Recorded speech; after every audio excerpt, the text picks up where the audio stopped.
Jail में परवेज इलाही के साथ जो सुलूक हो रहा है वो अफसोसनाक है। बताया जाए उनका कसूर क्या है। साबिक वजीर आला पंजाब परवेज इलाही की अहलिया का जेल में शौहर से मुलाकात के बाद वीडियो पैगाम कहा, परवेज इलाही को सी क्लास में रखा गया है, उन्हें सहूलियात नहीं दी जा रही, हमारी कोई सुनवाई और दाद रसी नहीं हो रही। परवेज इलाही की बेगम ने कहा कि चौधरी परवेज इलाही अपने अज़्म पर मजबूती के साथ कायम करना चाहती हूँ। 77 ईयर उनकी एज है।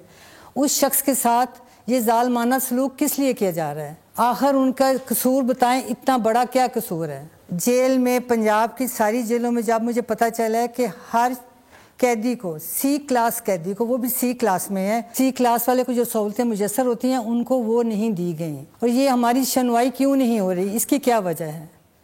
कहीं दाद रसी नहीं हो रही। अब उनकी अपनी ज़ाती क्या सोच है, वो क्या चाहते हैं, इस पर उन्होंने मुझे बताया कि मेरा पहले स्टैंड और पहले जो मेरा स्टांस था, मैं आज भी उसी पे कायम हूँ।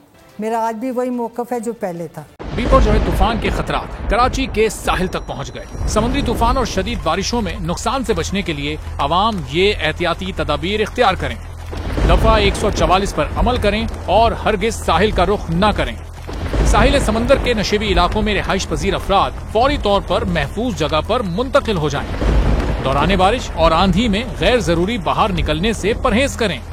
तमाम जरूरी अद्वियात प्लास्टिक के बैग में अपने साथ रखें। बिजली के तार और खंभों से दूर रहें और उन्हें हरगिज ना छुएं, ये जानलेवा हो सकती हैं। गाड़ी चलाते हुए एहतियात करें और स्लो ड्राइविंग करें।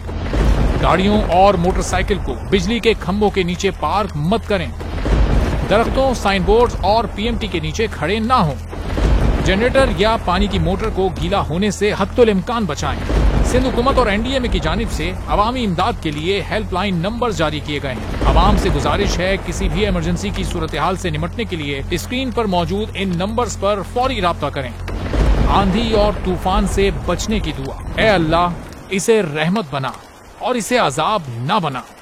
ए अल्लाह, इसे नफे वाली हवा बना और नुकसान वाली हवा न बना।